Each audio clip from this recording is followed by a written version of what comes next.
ait fait du bien au cœur. Au nom de Jésus. Amen. Amen.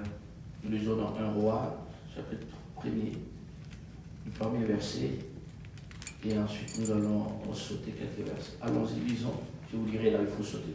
Le roi David était vieux, avancé en âge. On le couvrait de vêtements et il ne pouvait se réchauffer. Yo, David. Continue. Ses serviteurs lui dirent que l'on cherche pour mon seigneur le roi une jeune fille vierge, qu'elle se tienne devant le roi, qu'elle le soigne et qu'elle couche dans son sein. Et mon seigneur, le roi, se réchauffera. Jean, David. On chercha Non, dans tous les territoires d'Israël une fille jeune et belle, et on trouva Abishag, la Sinamite, Ok. que l'on conduisit auprès du roi. Là, pour pouvoir chauffer le roi, ok. Cette jeune fille était fort belle. Elle soigna le roi et les servit, mais le roi ne la connut point. Bonne nouvelle. Nous continuons. Adonijah, fils de Haggith, se laissa emporter par l'orgueil jusqu'à dire: c'est moi qui serai roi. Et il se procura un char et des cavaliers et 50 hommes qui couraient devant lui. Ok. Son père ne lui avait de sa vie fait un reproche en lui disant: pourquoi agis-tu ainsi? Adonijah était en outre très beau de figure, Ok. et il était né après Absalom. Ok. Il eut un entretien avec Joab, fils de Tchérouja, et avec le sacrificateur Abiatar, Ok. et ils embrassèrent son parti.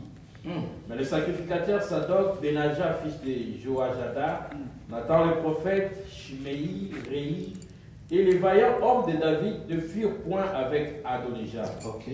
Adonijah tua des brebis, de bœufs et de veaux gras près de la pierre des Zoélettes, Ok. qui est à côté d'En Rogel. Et il invita tous ses frères, fils du roi, et tous les hommes de Juda au service du roi. Mais il n'invita point Nathan le prophète, Ok. ni Benaja, ni le vaillant homme, ni Salomon son frère. Oh. Alors Nathan dit à Bathsheba, mère de Salomon: n'as-tu pas appris qu'Adonijah, fils de Haggith, est devenu roi sans que notre Seigneur David le sache? Ok. Viens donc maintenant, je te donnerai un conseil afin que tu sauves ta vie et la vie de ton fils Salomon. Ok. Va, entre chez le roi David et dis-lui: ô roi, mon Seigneur, n'as-tu pas juré à ta servante en disant: Salomon ton fils régnera après moi, Ok. et il s'assiera sur mon trône? Pourquoi donc Adonijah règne-t-il? Ok. Et voici, pendant que tu parleras avec le roi, j'entrerai moi-même après toi, Ok. et je compléterai tes paroles. Ok. Bathsheba se rendit dans la chambre du roi. Il était très vieux, et Abishag de la Sinamite le servait. Bathsheba s'inclina et se prosterna devant le roi. Ok. Et le roi dit: qu'as-tu? Elle lui répondit: mon Seigneur, tu as juré à ta servante par l'Éternel ton Dieu en disant: Salomon ton fils régnera après moi, Oh. et il s'assiera sur mon trône. Mhm. Et maintenant voici Adonijah règne, et tu ne le sais pas, ô roi mon Seigneur. Il a tué de bœufs, de veaux gras et de brebis en quantité. Ok. Et il a invité tous les fils du roi, le sacrificateur Abiatar et Joab, Ok. chef de l'armée, mais il n'a point invité Salomon ton serviteur. Wow. Ô roi mon Seigneur, tout Israël a les yeux sur toi, Oh. pour que tu lui fasses connaître qui s'assiera sur le trône du roi, mon Seigneur, après lui. Et lorsque le roi, mon Seigneur, sera couché avec ses pères, Ok. il arrivera que moi et mon fils Salomon, nous serons traités comme des coupables. Ok. Tandis qu'elle parlait encore avec le roi, voici Nathan le prophète arriva. Ok. On l'annonça au roi en disant: voici Nathan le prophète. Il entra en présence du roi et se prosterna devant le roi, le visage contre terre. Et Nathan dit: ô roi mon Seigneur, c'est donc toi qui as dit: Adonijah régnera après moi et il s'assiera sur mon trône. Car il est descendu aujourd'hui, il a tué de bœufs, de veaux gras et de brebis en quantité, Merci. et il a Nous invité sautons. Verset 28. Le roi David répondit: appelez-moi Bathsheba. Elle entra et se présenta devant le roi, Et le roi gira et dit, l'Éternel qui m'a délivré de toute détresse est vivant, ainsi que je te l'ai juré par l'Éternel, le Dieu d'Israël, en disant, Salomon ton fils régnera après moi, et il s'assiera sur mon trône à ma place, ainsi ferai-je aujourd'hui. Bathsheba s'inclina les visages contre terre, et se prosterna devant le roi. Et elle dit, vive à jamais mon Seigneur, le roi David. Nous disons Amen. Amen. Eh bien, le terme que je développe, c'est la prière du frappe. Dites un peu moi, prière du frappe. La Prière des prière frappes. du frappe. Non, non, pas de frappe. La prière, Prière de de frappe. frappe. Amen. Matthieu 7,7, Jésus dit, demandez et l'on vous donnera, Amen. et cherchez et vous trouverez, frappez et l'on vous ouvrira. En fait, le mot frapper qui est là, c'est pas la boxe, mais c'est frapper à une porte. Et ainsi, la porte vous sera ouverte. Amen. Amen. Amen. La responsabilité de celui qui frappe consiste à frapper tout simplement, mais c'est quelqu'un d'autre qui a la responsabilité d'ouvrir la porte. Demander, ce n'est pas chercher. Chercher, ce n'est pas frapper. Frapper, ce n'est pas demander. Eh bien, Christ, en disant cela, a clairement établi trois choses différentes. Demander. Il faut demander quand il faut demander. Il y a des prières pour lesquelles on ne demande pas, on doit chercher. Il y a des prières pour lesquelles on ne cherche pas, pour lesquelles on frappe. Et il y a des prières pour quand on frappe, on ne demande pas pour autant. Eh bien, frapper et l'on vous ouvrir. En fait, quelqu'un qui frappe, c'est quelqu'un qui sollicite qu'une porte soit ouverte. Donc la porte est fermée, elle doit être ouverte. Jésus dit dans Apocalypse 3,20, voici je me tiens à la porte et je frappe. Si quelqu'un entend ma voix, ouvre la porte, moi je ferai quoi? J'entrerai. Donc la personne qui frappe sollicite un accès, une entrée. Donc vous voudrez accéder à quelque chose, il faudra que la porte bloquée s'ouvre. La porte verrouillée s'ouvre. Voilà pourquoi on frappe. Et nous allons utiliser ce soir, nous allons faire la prière de frappe. Donc il y a une porte qui est verrouillée, qui doit s'ouvrir.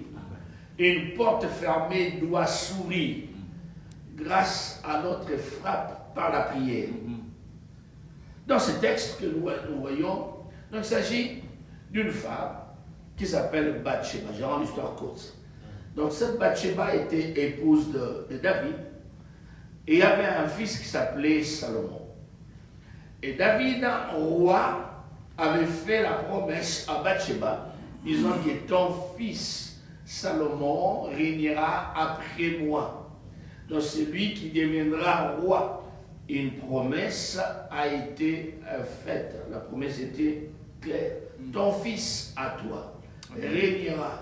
Salomon sera roi après moi. Mais pendant que David était encore en vie, mais tout défaillant, physiquement fatigué, c'est à ce moment-là qu'il va apparaître un autre roi qui va déjà remplacer son papa. Vous savez qu'on dit que David était tellement vieux, il est bien vieux, c'est-à-dire fatigué, épuisé, incapable de quoi conduire le peuple.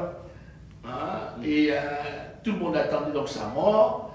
Comprenez, David, si David, qui avait déjà, c'était un tireur d'élite déjà, il par ses faiblesses, mais on lui avait placé une jeune fille, Abishag, comprenez, belle de figure, mais David ne pouvait même pas la connaître. C'est pour dire que David était vraiment fini. Vous comprenez, parce que cette fille était constamment à côté de David pour le réchauffer. En réchauffant David, mais David n'arrivait même pas à saisir la tennis. C'est-à-dire qu'il était tout fini, la batterie était toute plate. Vous comprenez? Et les courants électriques ne passaient plus. Et Adonis, j'ai accompli cela. Mon papa est arrivé à la fin, vraiment au soir de sa vie. Il est grand temps pour moi de prendre les règne en main.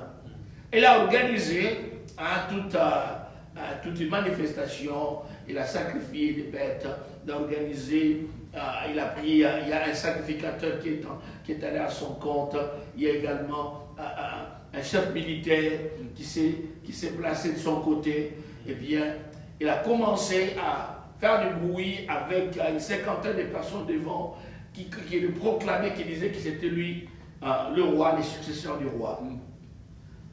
La promesse avait été faite à Bathsheba, ton fils régnera. Mais nous trouvons ici, c'est Adonijah, qui n'est pas Salomon, qui règne. Vous avez vu ça? Oui. Au verset 18, voici au verset 18, il dit clairement, est-ce qu'il y a moyen de lire ça? 17 et 18. Elle lui répondit, mon Seigneur, tu as juré à ta servante par l'Éternel, ton Dieu, en disant, Salomon, ton fils, régnera après moi. Il s'assira sur mon trône. Et maintenant, voici, Adonijah règne. Ce n'est pas Salomon. Tu as dit, mais j'ai vu autre chose. Tu as promis, mais je vois autre chose. Que faire quand la réalité contredit la vérité? Que faire quand l'expérience contredit la promesse? Que faire quand ce que tu vis contredit ce que Dieu a dit? Que faire quand ce que tu vois est opposé à ce qui est écrit dans les Écritures, dans la Bible? Que faire? Que faire? Que faire quand ce que tu vis est exactement l'opposé de la prophétie personnelle que tu as reçue de la part de Dieu? N'as-tu pas dit, voici ce que je vis? Nous avons le cas ici de cette femme, Adonijah, Bathsheba. Elle a une parole, mais ses yeux voient autre chose, l'opposé de cette parole. Son fils n'est pas sur le trône, c'est un autre qui se place au trône. C'est Adonijah. C'est pas Salomon, c'est Adonijah. Ses yeux voient, elle est embrouillée, elle est confuse.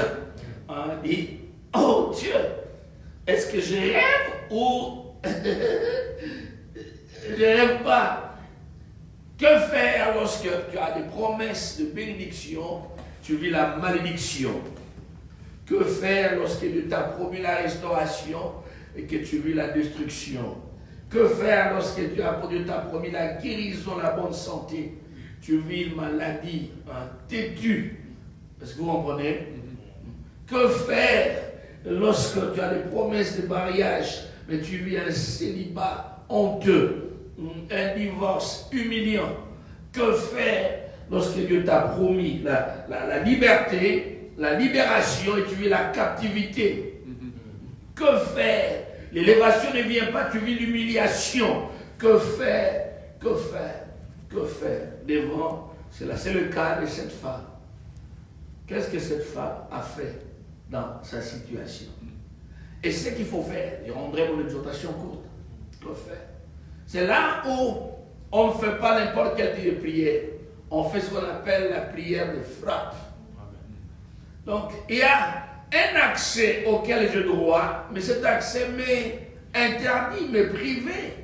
Une porte qui devait être ouverte, mais voilà, elle se trouve fermée. Je ne dois maintenant pas demander, je ne dois pas chercher, je dois frapper. Car la porte doit s'ouvrir. Amen.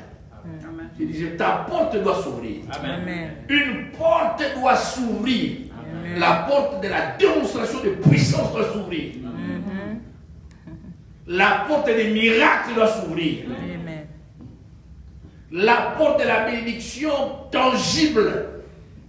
Ah. Amen. Dieu seulement, est-ce que Dieu seulement peut seulement nous amener au ciel, incapable de nous amener dans la prospérité financière et matérielle?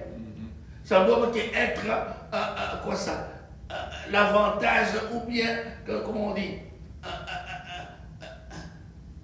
l'apanage de magiciens. Qu'en est-il de nous autres? N'a-t-il pas dit, je suis venu afin que mes brebis aient la vie et qu'elle soit dans l'abondance? Une vie excessive, une vie débordante dans laquelle on a ce qu'il faut pour soi, tellement qu'on a ce qu'il faut, on a assez pour donner aux autres. Amen. Voilà la vie que Dieu nous a promis. Seigneur, ne tue pas celui qui nous a promis. La protection. Comment nous sentons-nous dans l'insécurité? Que fait cette femme? A écouté les conseils du prophète Nathan. Le prophète dit, viens, je vais te donner un conseil. Applique mon conseil. Tu vois ce qui se passe là. Si tu restes seulement assise chez toi, si tu es Kidiba, tu comprends, tu es assise, eh bien, ton fils, la promesse n'arrivera jamais à s'accomplir. Lève-toi, hein, va chez le roi, hein, frappe à sa porte, hein, et parle au roi. Moi, je ne viendrai pas t'aider si toi tu ne parles pas. Soit tu parles, commence à parler pendant que tu te mettras à parler là. Moi, je ferai quoi? J'entrerai. Vous n'avez pas vu ça? Verset 14. Voici, pendant que tu parleras là avec le roi, j'entrerai moi-même après toi et je compléterai tes paroles. Nous avons ici l'image du Saint-Esprit. Amen. Dieu attend que tu fasses certains pas. L'Esprit de Dieu attend que tu bouges. Il dit, pendant que tu te mettras à faire quelque chose, pendant que tu seras en train de prier, de parler, de pouvoir frapper, moi je ferai quoi? J'entrerai, je te donnerai un coup de main, un coup de pouce. Je viendrai t'assister. Amen. Ainsi dit, ainsi fait. Écoutez la prière. Il dit, Seigneur, verset 17, il dit, mon Seigneur. D'abord, verset 16, Bathsheba commence par s'incliner et se prosterner. Quand nous voyons l'opposé, c'est l'heure à l'adoration. On adore, je ne comprends rien, tout est flou, mais cela ne m'empêche de m'incliner, ne m'empêche de me prosterner, de me courber devant ta majesté, de t'élever. L'adoration, c'est le premier mouvement. 2, qu'est-ce qu'elle a fait? Verset 17, elle répondit. Le roi dit, qu'as-tu? Elle répondit, mon Seigneur, tu as juré de ta bouche est sortie une parole sous serment. Non seulement tu as parlé, mais tu as parlé sous serment. Tu as juré en disant, Salomon, ton fils, régnera après moi, et il s'assiera sur mon trône. Tu as dit. Dites après moi, prière de frappe. Prière de frappe. Tu as dit. C'est toi qui as dit. C'est toi qui as dit. C'est toi qui as dit. C'est sûr. Et maintenant, ce que moi je vis, il y a l'opposé. Tu as dit. Tu feras de moi un instrument puissant. Mais voici ce que je vis la faiblesse. Tu as parlé de l'élévation, j'ai vu l'humiliation. Seigneur, tu as parlé. Qu'est-ce que les gens diront? Cette femme dit, hein, Seigneur, quand tout le monde verra ça, verset 20, tout Israël a les yeux sur toi, pour que tu lui fasses connaître qui s'assiera sur le trône. Hein, mon Seigneur? Seigneur, la prière de frappe consiste à aller à Dieu en utilisant la main ou le doigt de la parole de Dieu. Tu as dit. Voilà pourquoi il est important de savoir garder ce que Dieu t'a dit. Dieu n'est pas un gaspilleur de mots. Dieu ne parle pas en vain, ne parle pas par hasard. Chaque mot qui sort de sa bouche pèse. Amen. Compte. Et Dieu ne change pas ce qui est sorti de sa bouche. Pourvu que nous puissions, nous non plus, changer notre attitude. Devons nous accrocher. Tu as dit. Et à frapper. Tu as dit. Nathan est venu, il a dit, tu as dit. Le Saint-Esprit est le seul à connaître les profondeurs de Dieu. Tu as dit.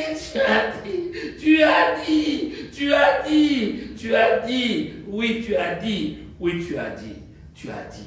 Qu'est-ce que Dieu t'a dit? Qu'est-ce que Dieu t'a dit? Le problème est souvent, les gens ne savent pas ce que Dieu leur a dit.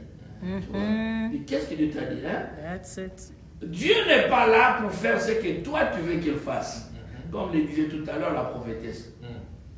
Tu dois être suspendu à ses lèvres, savoir ce qu'il dit. Voilà pourquoi il est important d'avoir un système où on stocke, où on garde les paroles que Dieu nous a données. Amen. On ne les laisse pas tomber à terre. On ne permet pas à l'ennemi de pouvoir voler ce que Dieu nous a dit. Amen. Tu m'as dit. Tu m'as dit. Amen. La Bible dit, il se tient derrière sa parole afin de l'accomplir et non derrière ta parole. La meilleure prière consiste à retourner à Dieu ce qu'il t'a dit. Amen. Amen. C'est la prière qui touche son cœur. C'est que lui-même a dit. Il t'a dit quoi? Tu m'as dit. Oh Seigneur, tu m'as dit. C'est Salomon. Mais mes yeux voient Adonijah. Seigneur, tu m'as dit, c'est Salomon. Ça, c'est l'attitude d'une femme intercesseuse. Amen. Amen. Amen. Et voici, la Bible dit, le roi dit, et le roi David dit, appelez-moi Bathsheba. Appelez-moi Bathsheba. Et se présentant, le roi jura et dit, encore une fois, le roi va parler. L'Éternel qui m'a délivré de toutes les détresses est vivant. Ainsi que je l'ai juré par l'Éternel, le Dieu d'Israël, en disant, Salomon, ton fils, régnera après moi. Dieu ne change pas ce qu'il a sorti de sa bouche. Amen. C'est la bonne nouvelle. Amen. Amen. Quand les choses ne sont pas comme il l'a dit, comme Dieu l'avait dit, cela signifie, c'est toi quelque part qui n'as pas fait ce qu'il devait faire. Dieu ne change pas. Pour frapper, tu m'as dit. Tu m'as dit. Tu m'as dit. Tu m'as dit. Le réma de Dieu et la parole qu'il a sortie de ta bouche, de sa bouche, te concernant toi. Tu m'as dit. Tu m'as dit. Et Dieu dit, Salomon régnera. Salomon régnera. Il s'assiera sur mon trône, à ma place. Ainsi ferai-je aujourd'hui. Amen. Amen. Quand tu es embrouillé, il faut aller à Dieu. Dieu va encore parler, va reconfirmer sa parole. N'est-ce pas merveilleux? Amen. Nous disons Amen. Amen. N'est-ce pas merveilleux? Amen. Nous disons Amen. Amen. Que Dieu bénisse sa parole. Donc, la prière de frappe. Sommes-nous préparés à frapper ce soir? Amen. Amen. Amen. Disons Amen. Amen.